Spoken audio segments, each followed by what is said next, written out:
does everyone know like the streets like flop, turn, and river? So when I say like when I talk about flop bluffing, that makes sense to people. Okay, that's good. Do people know the positions like big blind, button, cutoff? I'm seeing nods. So this today, what I'm covering is a very specific formation, which is like probably the most common formation you'll find yourself in a poker hand typically. And I'll kind of explain a bit why, but basically this formation we're talking about in poker is when the button raises and the big blind calls. So that's the formation. You're going heads up to a flop. It's just two players. So heads up means two players. And then you're going to a flop. And we're talking about how we should be constructing like a bluffing range in poker in this formation. SRP just means single raise pot. So it means the button raised and then the big blind called. Nobody else re-raised or anything like that. That's what SRP means. Yes, you had a question. I don't know what's button. I know small blind, big blind, under the gun I will need to be remembered, and buttons. So yeah, so small blind, big blind, and then under the gun is right after the big blind. Okay. Then I won't go through all the other positions, but basically button is the very last one. So basically to the right of the small blind. Okay. And generally speaking, the button is the most advantageous position in all poker because you just have position. You get to act last on every single street. Yeah, there was another question somewhere. Oh, the dealer button is a good way to Yes, exactly. Yeah, so that's a good way to remember. It's like you literally have the dealer button in front of you, which is why it's called the button. I will cover a concept called continuation threshold. Continuation means, intuitively, whether we want to continue in the hand. And this will be usually by, like, let's say if somebody bets, for us to continue, basically anything but fold. So either by calling or raising.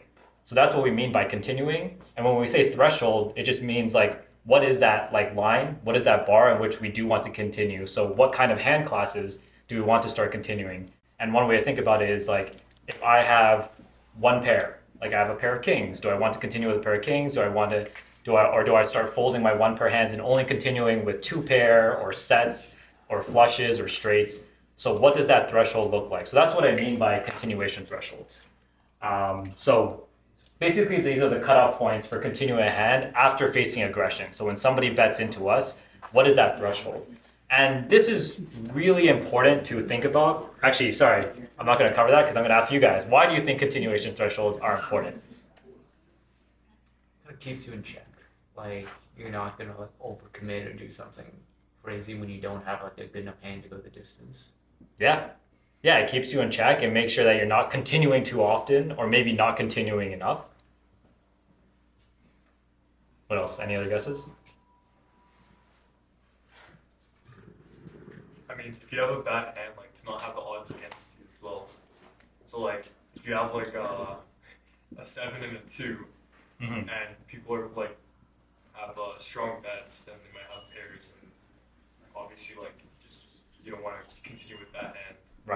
Right. So knowing very clearly what you want to do with certain hand classes, so you get rid of the hands that are like lower on the equity side, when you're likely not going to win the hand at showdown. So so I think really covering like it keeps you in check in a couple different ways.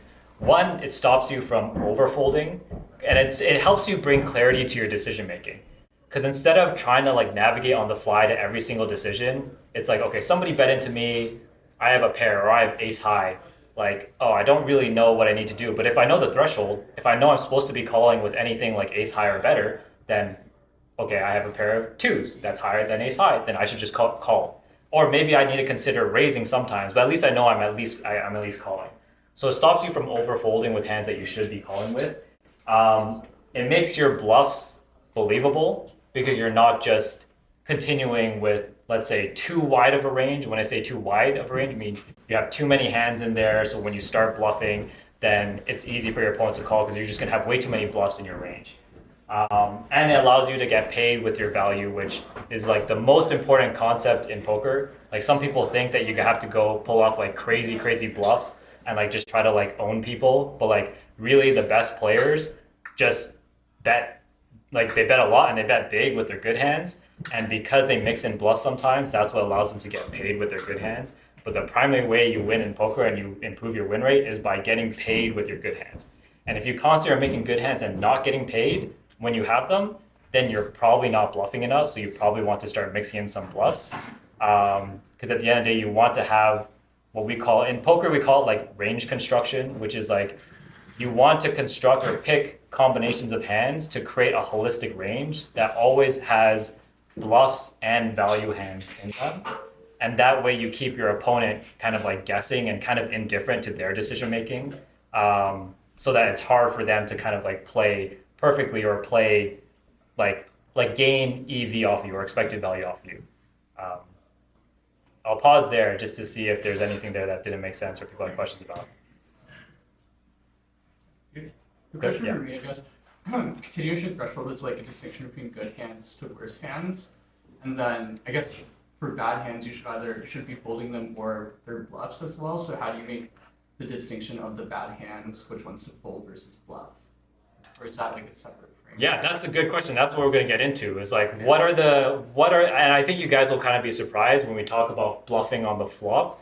Like, what are hands that maybe you guys are just like automatically folding? What are the good properties you want to even think about if you want to start bluffing? So what bad hands get sorted into this bucket that are actually like good bluff candidates, what bad hands are just like ones that we want to get rid of? So like kind of giving you guys some heuristics to think through those. But yeah, that's a great question that we'll get into. And we'll see, I think in the time that we have, we'll try to get through as many examples as possible. But, so I talked about this concept of like range construction. So like before I get to, because then this is a bit more advanced concept for those who don't like have never really heard of this term before.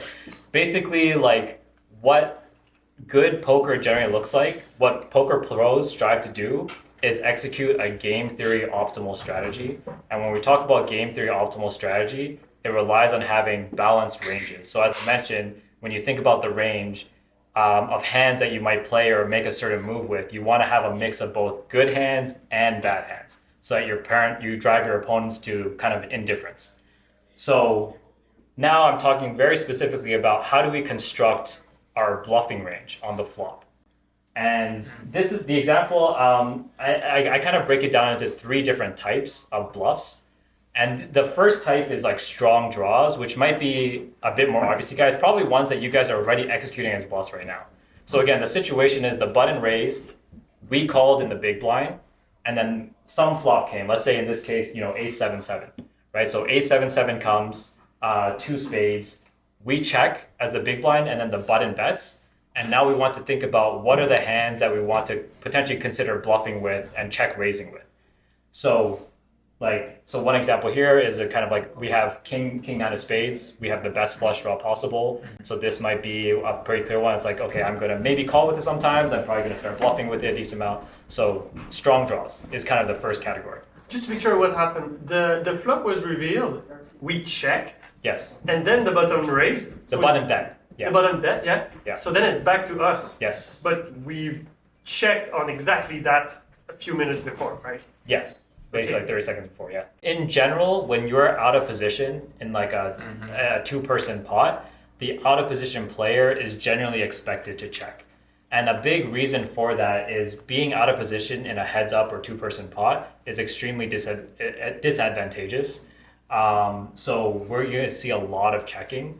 And so the button is expecting us to check a lot, which is why in turn, they're supposed to be betting a lot, which is why then where we want to actually apply aggression to them is usually going to be by check raising. Yeah. And Exactly. most beginner players are not check raising at all. Or if they're doing it, they're doing it sometimes, but definitely not enough. Like they might find, so I'll say like basically the answer to the question of like, should you continue with this kind of hand? The answer is yes. Like, sure, maybe there's like some exceptions where you have a player who's going to bet like 3x the pot. That's very rare and like will be typically a recreational player who will do that. But generally speaking, this is a hand you should always be continuing with, at least by calling. And definitely if you're not considering raising this hand on the flop sometimes, then you should consider like trying to raise with this type of hand as well.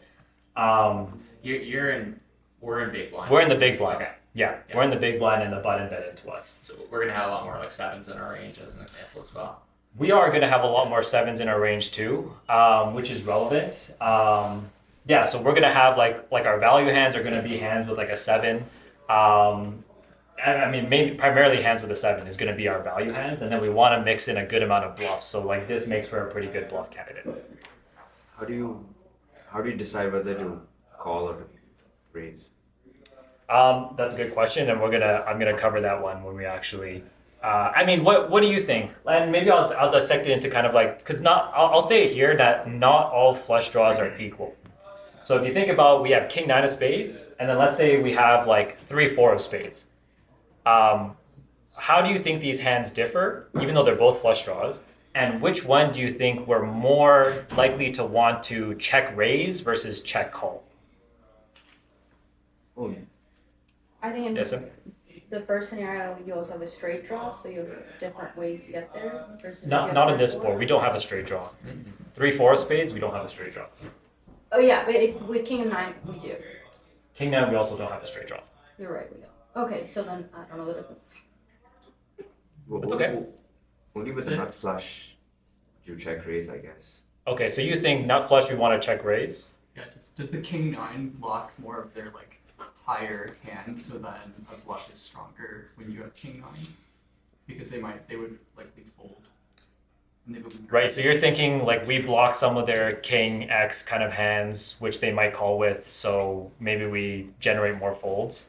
Yeah, did you? Here's the thing too, right? Because they're probably expecting always to check when you're the big blind. If you just raise it enough, you can kind of control the fact that maybe you're worried they just put a lot of money in there or something. So at least you can control how much they're putting in because they might match what you do.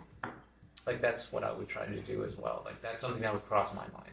I'm not sure if I understand. You're saying you would check raise. No, to- I would Oh, consider raising right away, but just so I can ensure like they don't do something crazy like Oh, like you wouldn't even. You wouldn't even check. Racing even more. I don't think they will. I think they'd be too scared to do that. It's like, oh shit. Isn't it important to know what happened pre-flop to So we- answer this kind of question? So pre-flop the button raised, and then we just call in the big blind. Okay. That's all that happened pre-flop. Yeah. So what I'll say is that it's actually what I generally heard is that people will tend to check raise with their stronger flush draw, so the king high flush draw instead of a 4 high.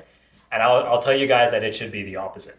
So with your king high flush draw, you actually should be check calling almost always, not really check raising. With the 4 high flush draw, you want to check raise more. And the reason for this is because when we think about our bluffs, we want to think about the efficiency of our bluffs. And when I talk about efficiency, I mean how many better hands do we get to fold?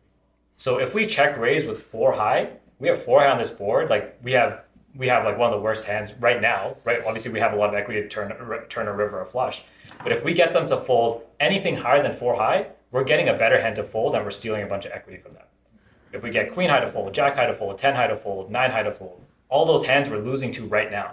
Whereas king high, we could actually just have the best hand right now, right? Like we can check raise and then sure, we get them to fold a hand like queen jack or like jack 10, but like it's not a very efficient bluff because we're getting a hand that we were already beating to fold, which is why we want to actually call with more of our king high or strong flush draws. We want to check raise and bluff more with our low flush draws because they're a lot more efficient in terms of bluff candidates. Why bluff if they raised because they ace is in their range then, no? Yeah, for sure. Ace is in the range, and if we check raise here, like they're not going to fold an ace. So But how we is have that bluff effective then? so because we have to think about our opponent's range of all their hands because it's not like they only ever raise with an ace. And this is how like when you're thinking about poker, like you want to think about your own, not like you have a very specific hand you're playing right now, but you want to make sure that like you're thinking about your own range as like a range of hands. Like what would I do with all the hands I would arrive at this scenario with, right? So like if I'm going to check raise here, I'm not only going to check raise with 4 high, but I'm also going to check raise with a 7 for value, right? So I would play my range of those hands, which is a 7x, and then also like some of these like flush draws the same way. And the same way with the opponent, like when you check to them, they're going to bet, they're not only going to bet an ace, they're going to bet a lot of hands here because they have the positional advantage, they have more ace-x, so they know they have more ace-x than you in their range, so they just get to bet more. But they're also going to have a lot of like king highs, queen highs, jack highs. They're going to have pocket fives. They're going to have pocket eights. A lot of hands that don't have an ace that you can get folds from. And even if they do have an ace, the reason why our strong draws make good bluff candidates is because you hit a spade on the turn. Now you just get to make a lot more money off of their ace. You bet again on the turn. They call. Maybe you go all in on the river. They have a tough decision and they decide if you're still bluffing or not. And then you just get to make a lot of money. So the beauty of these hands and turning them into bluffs is like you have a couple ways to win, which is one, they fold, two, you just make your hand, and then you just get to have the best hand and win at showdown. So how much should you be raising in this scenario? So usually what you'll see here like is pretty typical in terms of sizing. If you check somebody, like the typical sizing will be somewhere between like 25 to like 50% pot. So let's say the pot is like, I forget like the blind levels you get. Let's say the pot is like 1,000. Then the button player will maybe bet, let's say 300. And then if we're going to be raising, like I would just say generally make it at least 3x their bet size if they're using a size like that. So make it 900, 1,000, 1,200, stuff like that. And the one thing I see a common mistake amongst beginner players is that they'll have like sizing tells, meaning they'll bet like really big with good hands or bet and then bet small with like bad hands or when they're bluffing or vice versa. And those patterns for good players, it becomes really easy to pick up on. So if you are going to check raising this spot, you want to be consistent with your sizing. And that's one thing that I want, like, especially if you're going to raise pre-flop, like don't make it 500 when you have aces and then 200 when you have like jack 10. Like try to pick a consistent sizing and then just use that same sizing every time you're going to raise pre-flop. And same with your bets. Post-flop, your bet should always be, think about it as like a percentage of the pot. So always think about, okay, do I want to buy 25% of the pot, 50% of the pot, 100% of the pot? It requires obviously more math because you have to keep track of the size of the pot, but it's going to help keep your sizings in check so that you're not giving off any sizing tells. So wait, how does the 3x relate to the pot size again? Like, is it you go 3x as long as it is between 25 and 50 or more if it's not, something like that? Yeah, so I'd say if they're betting 25 to 50% of the pot, somewhere between 3 to 4x of their bet size is like a reasonable size check raise. If they're betting like 100% pot, I would not 3x their size. I would actually go smaller. And actually, when people bet really big, I actually tend to check raise a lot less because they're already putting like. Basically, the general concept is when they're betting big, they should be choosing to bet with a fewer amount of hands, right? Like the bigger you bet, the fewer hands that you want to bet with. The smaller you bet, the more hands that you get to bet with. That's generally how the math works in game theory. So if they're already choosing to bet with what we call like a polarized range. So a polarized range is a range that's like very narrow and it just consists of like hands at the poles, which is like really good hands and really bad hands. So if that's what I think my opponent's range is, then I'm not going to be check raising very often because either I'm ahead of all of their bluffs or I'm losing to their really good hands. Is there any situation where you fold? Absolutely. Yeah, I definitely fold a lot, especially to big bets. This particular one. I mean, if the pot is like 1,000 and they just go all in for like 10,000 or something, like, yeah, maybe against like certain players that I think like only do this because they have like aces or like ace king or like a 7. Yeah, very specific situations, but generally speaking, and I guess most players know, I don't fold. Yeah, we'll go here first in a little bit. I'm really eager for the rest of the content, but I'm just gonna paraphrase to see if I got it right. So the more certain I am of winning, the less I want to bet to drag it to my inevitable victory. And if I am uncertain of winning, then I want to incorporate a little bit of bluff, which... Not exactly. So it's not about necessarily I mean, I guess if you translate your certainty of winning in terms of like, what is your equity share of the pot? So like, I don't know if any of you guys like watch poker and you see like the streams with the hands and at each street, like it shows like a percentage. So it's like, you know, aces versus like 9-10 suited pre-flop and aces will have like 75% or 80% equity. So what we mean by that is like if you just run, if like there's no more betting right now and you run the 5 cards, aces is going to win like 80% of the time. And basically that equity number, that's like your share of the pot technically in terms of like mathematical terms. That changes with every card that comes. So yes, like when you have like a strong like equity advantage over your opponent, that's generally when you're going to be wanting to bet bigger and wanting to bet in a more polarized fashion, meaning you're representing that you either have a big hand or like a bluff, basically. Whereas when you have less of an equity advantage, like let's say you maybe only have 50 or 60% equity, then you're betting with a lot more hands, so hence you want to be betting smaller. Does that make sense? Yeah. Okay. I know there's one more question, and then we'll. Yeah. move on. Yeah, I think actually that was a good question. I guess what makes this a good bluff candidate to summarize is it? I guess one, also you're in the big blind position, so you could have a broader range of hands, and then a bluff is potentially more dangerous on different flops. And then yeah, this is near the higher end of your like I guess the determinant here is there's a flush draw, and then Yeah. within the flush draw hands, you're near the higher end of that range. Or sorry, you're near the lower end when you have the 3-4, which is that's a better guy. And then I guess my question is like, would you expect like ace X or 7X to be like a target for a bluff here, or is it more like you're just targeting lower flush draws with like the lower high card? Or like what are the target hands? I would never expect an ace X or a 7X to fold to a check raise, and they should never be folding to a check raise here. So I'm not targeting those hands to fold because they shouldn't be folding. I'm targeting the rest. Well, I'm targeting a lot of their like unpaired hands, and which is why again like king high is not a super efficient bluff because we're beating most of their unpaired hands. But what you might get folds out of is like maybe they fold like pocket threes or pocket fours or pocket fives. So there are some hands that you're losing to right now that you might get folds from. But yeah, so those are the kind of hands that we want to target, and this makes like a really good bluff candidate to summarize is because, namely, is the fact that we have equity. Like we have more ways to win this pot than just making them fold. So basically, if you have a hand where the only way you can win is by making your opponent fold, that's generally not a great bluff candidate because it gives you less optionality. Basically, if you just have like just a complete dusty hand, it doesn't matter what hand comes on, what cards come on the turn or river. There's no way you can make the best hand. Like those are probably hands that you want to give up on. So those are, I think somebody was asking about like what are the low equity hands that like you want to just give up on versus what are the ones you continue. The ones you continue with as bluffs are going to be the ones that have equity, and when we say equity, we mean can make the best hands. So flush draws, straight draws, your strong draws. Quick question. So I know some of the people here, if they had pocket fives, they'd be going crazy right now, right? If I had the king nine or something. So if I'm starting to bet, like I'm the first to act. You're saying to do a check raise on them, I guess? I'm saying if you're in the big blind, you should be checking. Most of the You should be checking basically 100% of the time. 100%. And I would say if you're not doing that, like there's going to be some boards that you do get to bet. And those are going to be boards that heavily favor you. I have like a whole other separate topic on that, but like, so we won't cover that today. But generally speaking, if you're out of position, you should be checking.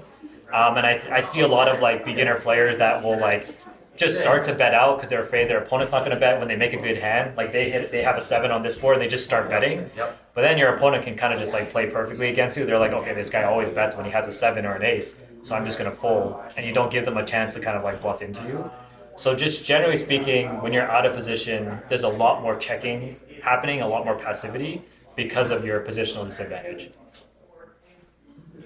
Okay. This guy was like 36% chance to hit flush, right? Yeah, like something like that, yes. Something like that. So like, wouldn't you just basically like see if like like whatever he's betting, what you have to put in is less than that, decide. Yeah, you're talking about the concept of like pot odds. Yes, so like,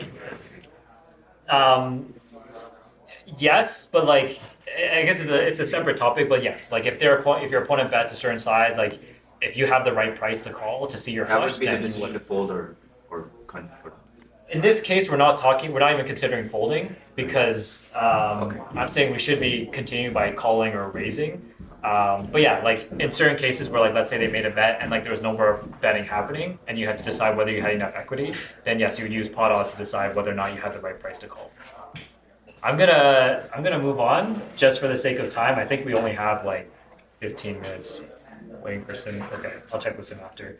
So I'll cover these other two really quickly. I think these might start to get a little advanced, but this is, I guess it'll be good exposure for you guys to think about like how do like pros construct a bluffing range?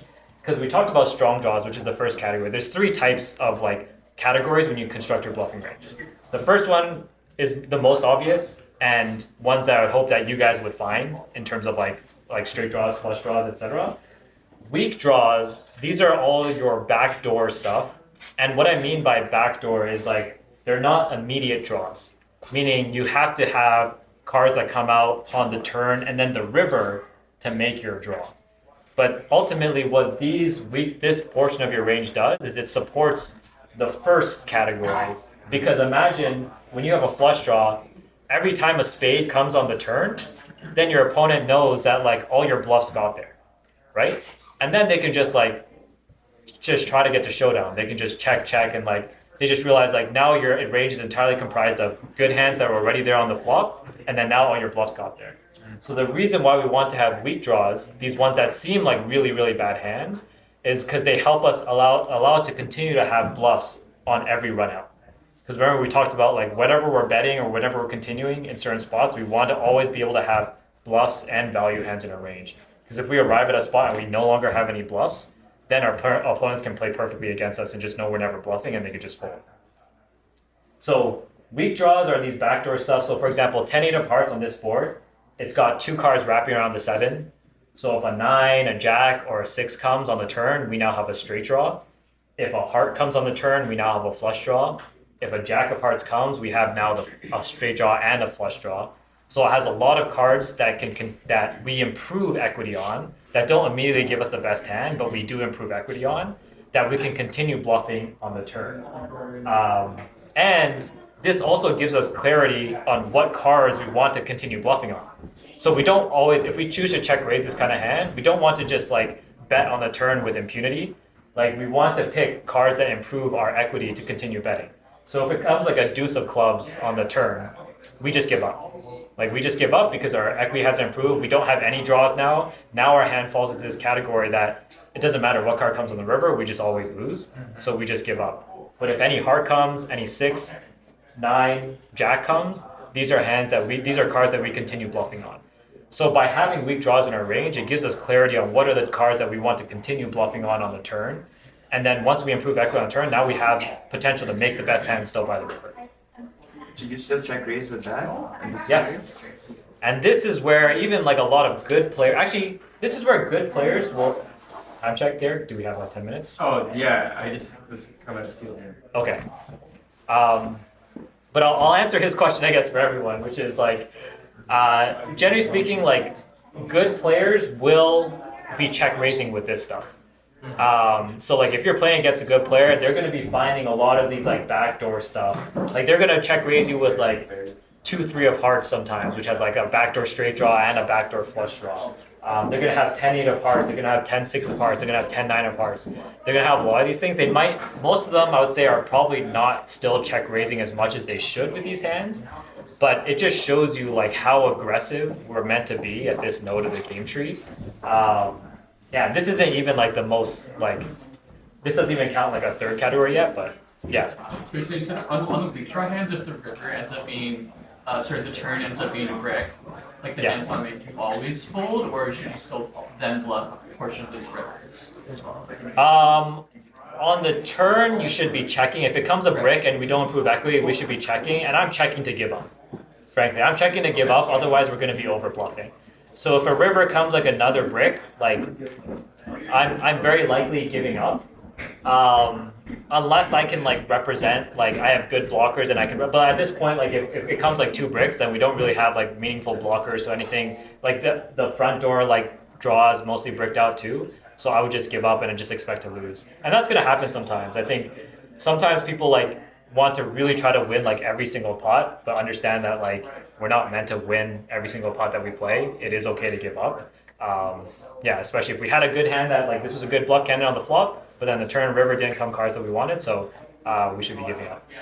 Like giving up, you mean fold or you mean checking till the end? Just checking. Yeah, we don't need to open fold. Like if we could check, we should always check. Yeah. And then if they bet, then we fold. But maybe we check and get to showdown and don't expect to win. But in this situation, if the guy with the other hand, the king 9 suited, he did the 3 times the pot. You went $900, and you have 10-8. Would you check that? With if you're this person? So in both positions, we were talking from our perspective as the big blind. Yeah. So like you're saying if that person check raised and we had 10-8 of hearts in the button. Yeah. Like you're after him. He Okay. So we bet the flop. He check raised us. Yeah. And then now we have this hand. Yeah.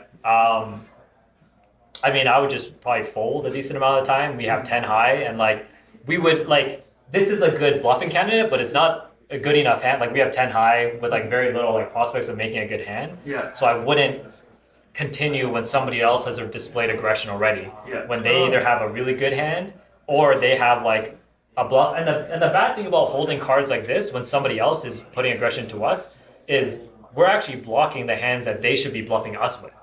Right? Like, because this is the hands I just told you guys that this is a great hand to check raise with. Yeah. So if we have 10-8 of hearts in our range, then we're blocking them from having 10-8 of hearts. We block 10-9 of hearts, we block 10-jack of hearts, 10-6 of hearts. Like we block all these hands that we want them to have in their bluffing range. So we reduce how many bluff combos they can have, which is what makes it a pretty bad hand to continue with if we're on the other side. Okay, I think we may only have time for like one example. So like I'll cover the final part, but this last one is like probably what I say most good players even just like completely miss in their check raising range. And I call them like fake draws or just like complete like pure like savage bluffs. And these are like super weak backdoors that basically provide clearance and bluffs for later. But as you guys can see, like how we construct our range, and this is how you'll see in like across all aspects of poker, not just like in this specific spot, is like these categories all support each other, right? So like the existence of our fake draws is what allows us to continue having bluffs on turns and rivers when all of our strong draws and our weak draws would have otherwise got there. And these are the ones that are really hard to find because they're usually going to be like one high card, one low card disconnected with like backdoor. So in this case, we have the king of spades only. So all we have is a backdoor flush draw, and then we have like and then we have like a six of diamonds. So these are really hard to find. Most people just end up folding these or like maybe calling, but like very often like check raising them. Yes. I guess similar question. If your value hands, if you have ace X or 7x, would you actually bet them the same way as these then, and they also get supported by the betting pattern? So so like if you, as you guys can see, like there's a ton of bluffs that we should have, which is why if you ever have a 7x in this situation, you should always be check raising. Like I see some people who will just like check call because they're like too scared to like make somebody fold or like, but if you're executing a well-balanced strategy and you have like a lot of these are like pretty sick bluffs. Like when you actually execute like game theory, optimal strategy, like you just get to like bluff a ton. Then and in those cases, and again, those are also support your value. So you always want to be check raising with your 7x because now your opponents theoretically should not be folding like king high to you when you check raise on the flop because they're ahead of all your bluffs. So if you're playing a good player and you have like king queen and they check raise you, like, and then you know that they're gonna have 10-8 of hearts, 10-9 of hearts, all these like random like dusty hands, then you should never be folding a king X. And what you'll see in theory as well is that like, basically king X never folds as the in position player. But yes, when we have value, we want to always be check raising and get money in the pot. Okay, so I think we'll just have time to go through one example. So now same formation, which is button raised. We called in the big blind. This is our flop. 9 of hearts, 3 of spades, 2 of spades. We checked as the big blind. The button bet small, just assume they bet something like 25% pot. And then now we want to start constructing our bluffing range. So we can start from like the 3 categories, but for the first one, what do you guys think are examples of strong draws that we have? What are obvious draws that we want to check raise with as bluffs? Ace 5. Ace 5? Yeah, ace 5 suited. Ace 5 of spades is a great one. We have flush draw, we have straight draw. Like 4-5 suited. 4-5 suited is better, and I'll say better because we were talking about how our best flush draws, actually we don't want to check raise as much because we're just ahead of all their bluffs. So I would actually almost never check raise ace 5 suited, but 4-5 suited is a really great one because we have 5 high and we're basically losing to all their hands right now. But we have a lot of equity because we have an open-ended straight draw and a flush draw. So yeah, 4-5 suited is a good one. I think that's, yeah, go ahead, you have one more? Yeah, I guess would a 9 suited, 9x suited because it blocks like a 9 for them? That was not a bluff though. We are going to be check raising with some 9s, but not as a bluff for value. Right. Yeah, so that is our value portion of our range. But yeah, I think you guys pretty much, like those, that was pretty accurate in terms of like strong draws. Like basically flush draws, straight draws, and usually the lower ones are going to be the ones that we, well, at least check raise with. What do you guys think are examples of weak draws?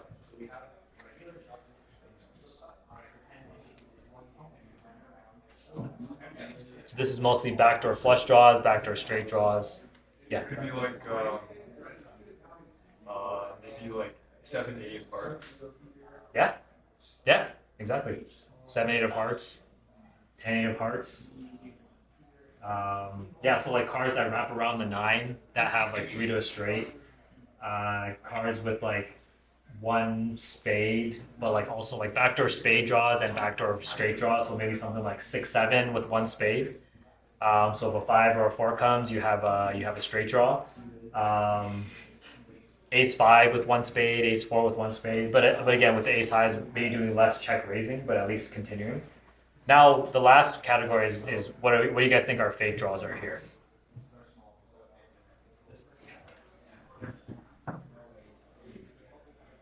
Any guesses? King 7. King 7 with what suits? King. With the king of spades? Yeah. Yeah, so you'll notice our fake draws always kind of follow the same sort of like pattern. It's usually like 1 high, so yeah, like usually king or queen of spades, and then like a 5 or a 6. I would say having a 5 or a 6 is better than a 7, because with a 5 or a 6, you have opportunities to make some straight draws on the turn as well. But that's what you'll generally see. So I'll show you guys what it looks like, and for those who've never looked at like a solver or AI, like a solver output before, this might be a little overwhelming. I'll walk you guys through it. But first off, like this is what the opponent's range looks like, which is, so basically like this is the combination of all possible poker hands. Everything that's highlighted is basically what hands they should have been raising with to get to the flop. So they should have raised any pair, they should have raised all these suited hands. Some like offsuit, ace-x. So like all this stuff down here, the O means offsuit.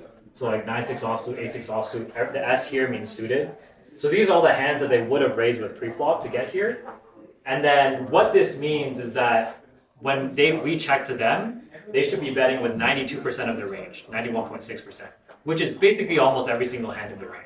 So again, it follows that concept where like we're basically supposed to be checking 100% of the time, and this is a flop that generally favors them. They have a big equity advantage on a 9 high flop. They just have a lot more like high cards that we don't really have, and like they have pocket pairs and stuff like that. So they should just be betting almost all the time. What this tells us about our check raising strategy is when our opponent is executing like a strategy where they're betting almost all the time, then we get to be really aggressive against them, because like look at all the garbage hands that they're gonna fold if we check raise them here. They have like a lot of 8 high, 10 high, jack high, queen high that can't really defend against aggression. So that's basically what this is telling us. I just want to show you guys that. So actually I want you guys to guess now, based on this, what percentage of our range is the big blind do you think should be check raising against this person's betting range? So you see that they're betting basically all of these hands. What percent do you guys think we should be check raising? 2/3. So you think we should be check raising like 66% of our range? Yeah. So you think quite a lot. Any other guesses? I did tell you guys it was gonna be a lot. For reference, by the way, like more than 15%, I would say anything above 15% is like a very, very high frequency check raising range. So like I would say something between 8 to 15% is like average, and then below 8% is like low. So we're not like check raising like super, super often, but yeah, so 66% is pretty high. Yeah, any other guesses before I show you guys? Who's gonna be at my table? Okay. No, I'll just show you guys. So we're looking at an 18% check raising range. I mentioned that anything above 15% is really high. So like 18% is really high, and that is a result of the fact that our opponent is basically betting their entire range here. And you'll kind of see a lot of the patterns that we kind of talked about in terms of where the check raising is coming from. So red means raise, so that's the color coding. Green means call. This blue is folding. So first off, we have like on 9-3 deuce. So like a lot of our value raising is coming from like our strong 9s, ace 9, king 9, queen 9, jack 9, ace, and then the offsuit and the suited variety. We'll notice how we talked about like our best flush draws we're not really check raising with. So like king jack suited, king 10 suited. So this includes all our flush draws. These are not really check raising with. Once you start getting to like some of the lower ones, there's a bit of check raising, but generally speaking, we're mostly calling with those ones. And then you can see once like the lower flush draws here, we're starting to check raise like a lot of these like lower flush draws, like these ones, and then you'll see like the ones here that wrap around the 3 and the 2. So I think the main things to call out is like this section here, which is this is where like a lot of our kind of like weak draws are basically here. Like so 6-4 suited is like kind of like a gut shot, and then I'm guessing here is going to be like a backdoor straight, or sorry, no, it's probably just an immediate flush draw. So actually this would still be part of like our strong draws here. Where do we have our, yeah, actually, so this is going to be kind of like our weak draws. So like the 10-8 suited, 10-8 suited, Jack-8 suited, these kind of hands. So just kind of illustrates the patterns of the sections of that bluffing category. And then this last one down here, this when I talked about those fake draws. So King 5 off, Queen 5 off. I know you can't see it here, but just trust me that like these are all the ones that contain King of Spades is where these are coming from. Anyways, so that just like helps you visualize like what we just talked about, which are those 3 categories of bluffs, how they show up in the actual strategy. And this is obviously assuming that you're playing against somebody who's also executing a game 3 optimal strategy. The people that you're playing today are not executing a game 3 optimal strategy, so I'll say use this knowledge with caution, and just use this just to hopefully it just helps you kind of think about the game in terms of like when do we get to be aggressive, like why we should be aggressive and how we should be thinking about aggression, where should our bluffs come from, and if that's all that you guys take away, I just hope you guys like have a couple extra questions in your mind when you think about what hands I want to start bluffing with. Do I think my opponent is betting this flop all the time? And if so, should I be check raising often? And what kind of hand should I choose to check raise that with? Yeah, I think we're basically out of time, so we'll leave it at that. We'll see if there's any questions before we fully wrap up. Victor, just to confirm, so the like especially in the upper left, Yeah. all of those hands would have 3-bet pre-flop. Is that why they're excluded from? Yeah, exactly. Yeah, so you'll see, like, I mean, there's obviously really good hands there. The reason why they're like blacked out is because we would have been 3-betting pre-flop, so they just don't exist in our range. That's why we don't see them here. Yeah. Okay. The garbage hands at the bottom, you shouldn't be playing. Yeah, garbage hands. Yes, those ones we should be folding. So if you guys are calling with those hands, I would recommend you fold them, and you might see better results. Okay, cool. If no other questions, then we'll wrap up here. But good luck today, guys.